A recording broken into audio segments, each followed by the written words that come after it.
আসসালামু আলাইকুম everyone, welcome back to another new video. বন্ধুরা, আপনারা যেখান থেকে আজকে ভিডিওটা প্লে করছেন, আপনাদের সবাইকে অসংখ্য অসংখ্য ধন্যবাদ। মানে শিক্ষকের প্রহারে 7 বছরের শিশু অসুস্থ হয়ে হসপিটালে ভর্তি। কিভাবে পারে একজন শিক্ষক এইভাবে একটা ছাত্রকে মারতে? তার বয়সটা কত? 7 বছর। বাবা মা একটা সন্তানদেরকে স্কুলে বা মাদ্রাসায় ভর্তি করায় ভালো হওয়ার জন্য, মানুষ হওয়ার জন্য। তারা পিটিয়া জীবনটাকে 50% এখানে শেষ করে দেয়। কিন্তু এই শিক্ষক, এই যে দেখেন, এই ঘাতক শিক্ষক কিভাবে এই বাচ্চাটাকে মারছে। তোর সন্তানদেরকে তুই এভাবে মারতে পারবি? পারবি না তো। কিন্তু অন্যের সন্তানকে কিভাবে মারছে। এই এখনো এই বর্বরতা কায়দায় অনেক মাদ্রাসায় আছে এইভাবে অত্যাচার করে। এটা আসলে প্রশাসন তো এদিকে দৃষ্টি দেয় না। কিভাবে মানুষ চায় যেন তার সন্তানটা একটু ভালো হোক, ভালো হওয়ার জন্য, একটা আলেম হওয়ার জন্য একটা মাদ্রাসায় ভর্তি করায়। আরে দুষ্টামি করতেই পারে বাচ্চারা, বা পড়া পারতেই পারে না ছোট বাচ্চারা। তুই বুঝাবি উন্নত কান্ট্রিতে এরকম সিস্টেম।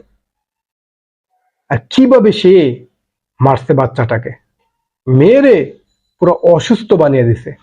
এখন বাচ্চাটা, এই 7 বছরের শিশু, এই বাচ্চাটা হসপিটালে গিয়ে এখন ভর্তি হয়েছে। দেখেন কিভাবে মারছে, পুরা শরীরের মধ্যে, পুরা শরীরে মারছে। এখনো অনেক এই মাদ্রাসায় এইভাবে অত্যাচার করে।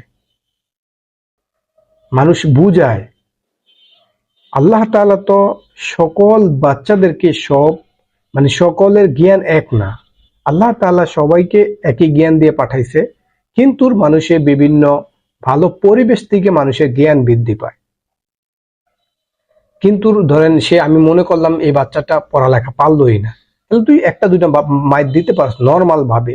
কিন্তু এইভাবে মারে, পুরা শরীরে সে মারতে মারতে পুরা দাগ ফালিয়া দিছে। যেন চাবুক দিয়ে মারলে যেভাবে হয় না, এইভাবে দাগ ফালাইছে। এটা কি মানুষের কাতারে পড়ে? সে একজন আলেম, কিন্তু এই যে দেখেন, সে একজন কিন্তু আলেম। তাকে কিন্তু অলরেডি পুলিশে কিন্তু অ্যারেস্ট করছে। আর এই যে এই বাচ্চাটা, ওর নানির একটা ভিডিওতে মানে সাংবাদিকরা প্রশ্ন করছে, নানি বলতেছে যে আমার নাতিন আমার মেয়ের ঘরের নাতি, তাকে আমি মাদ্রাসা ভর্তি করেছি ভালো হওয়ার জন্য। সে এইভাবে অত্যাচার করে। তারা এই হুজুরের মানে যেভাবে এই বাচ্চাটাকে মারছে, সেইভাবে তারা এই দৃষ্টান্ত চাচ্ছে, তারা এই বিচার চাচ্ছে। আপনারা অবশ্যই কমেন্টে জানাবেন। অবশ্যই আপনারা আপনাদের সন্তানদেরকে মাদ্রাসা পড়ান, সমস্যা নাই, কিন্তু এরকম আলেমদের কাছে কখনো দিবেন না। এখনো এই ধরনের আলেম আছে, কিছু কিছু আছে ঘাউরা আলেম। এই ঘাড় আছে না, ঘাড় ওদের একটা তেরা। অনেক এরকম আমি আলেম দেখছি, নিজেকে অনেক পণ্ডিত মনে করে, কিন্তু এটা কখনোই ঠিক না। কারণ আপনি বলতে পারেন ভাই, আপনি কমেন্টে লিখতে পারেন ভাই আপনি আলেমের বিরুদ্ধে কথা বলতেছেন। না ভাই, হাতের 5 আঙ্গুল কিন্তু সমান না। দেখেন এই আঙ্গুলটা একটু ছোট, তারপরে এটা একটু বড়, তারপরে এটা সবার বড়, তারপরে এটা ছোট, তারপরে এটা একদম ছোট। ঠিক না? এরকম হাতের 5 আঙ্গুল সমান না, আর সবাইও আলেম না। আমি যদি পাঞ্জাবি পরি, আমি যদি টুপি মাথার দিই, ধরেন সাপোজ আমি টুপিটা মাথার দিলাম, হ্যাঁ, ধরেন যে আমি এই টুপিটা মাথার দিলাম, তাহলে আপনি কি আমাকে আলেম ভাববেন? আমি পাঞ্জাবি পরলাম, লম্বা কোত্তা পরলাম, তাহলে কি আপনি আমাকে আলেম ভাববেন? না। পাঞ্জাবি কোত্তা পরলেই আলেম হওয়া যায় না, প্রকৃত আলেম হইতে হয়।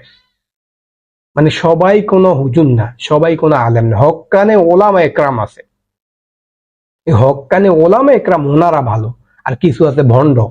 ওই দেখেন না, আমাদের চাঁদপুরে একটা ল্যাংটার মাজার আছে। প্রতি বছরে এই ল্যাংটার মাজারে উরুস হয়, এইটা সেটা হয়, মহিলা পুরুষ একসাথে গান বাজনা করে, গাঁজা খায়, মদ খায়। এই বছরে একদিন না দ্বিতীয় দিনেই এই প্রশাসন এই ল্যাংটার মাজার বন্ধ করে দিছে। এই জন্য সবাই ভিডিওটা শেয়ার করে সকল গার্ডিয়ানকে দেখার সুযোগ করে দিবেন এবং প্রচার করে দিবেন, সবাই সচেতন হয়। আল্লাহ হাফেজ। আসসালামু আলাইকুম ওয়া রাহমাতুল্লাহ।